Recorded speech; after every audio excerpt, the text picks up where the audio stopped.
Right, another one of...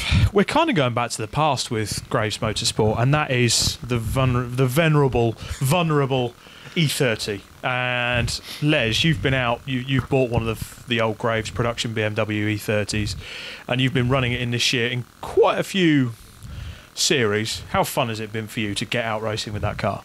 Oh, I just love racing. Period. I guess really. When it's an E30 or it's the KAs, you know, I'm just out having fun.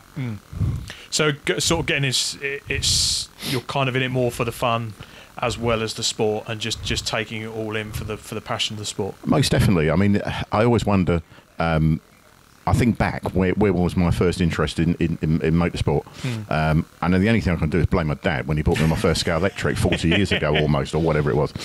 He claimed no responsibility, but when I started dabbling in motorsport, probably before we were married, I guess, which is 35 years ago, I thought I had some talent. Now I know I've got no talent. I just want to have fun. That's my philosophy. But no, I get that, but then, you know, you've kind of shown through the couple of years that you've been running in that E30, you've been building up that speed and building up that sort of confidence with the car. Yeah. Plus, I suppose for you, it's good to sort of go down the pub and tell your mates, I'm a racing driver. Well, the amount of people go, oh, this is my friend, he's a professional racing driver. And they go, whoa. Yeah. I might race, but yeah.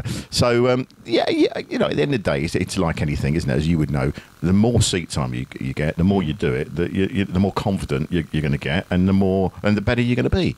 But there's the limit, as I experienced, you know, this afternoon. You know, which finding that limit or crossing the limit.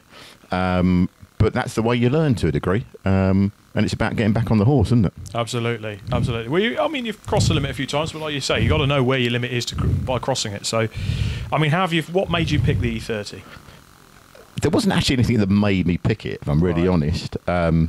How it started for me in terms, I mean, when I say I dabbled 35 years ago, basically it was the fact I was doing the school here and at Silverstone, and I did a race or two, and then I got into karting, and then that stopped when my wife was pregnant with her first, and it was just spectator stuff thereafter. Then I got back into arrive and drive karting, and I always wanted to get back into doing it proper, as I refer to it, you know, like here. And I got to know Ben Wibley at MSD. And he ended up being a really, really good contact. And the first thing I did was a Radical test. He put me in touch with a few people, and I did a test with Radical, which was on a track day, but I mean, it was basically a test.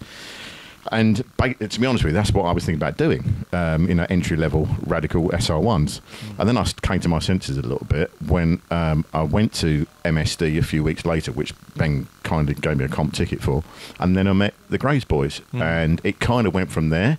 And Carl in particular sort of said, well, you know, starting from scratch, this is probably what you want to do. And PBMW was around at the time, and I was like, shouldn't I? And I did a couple of arrive and drive kind of test events for me with them, and it went from there. It just gelled.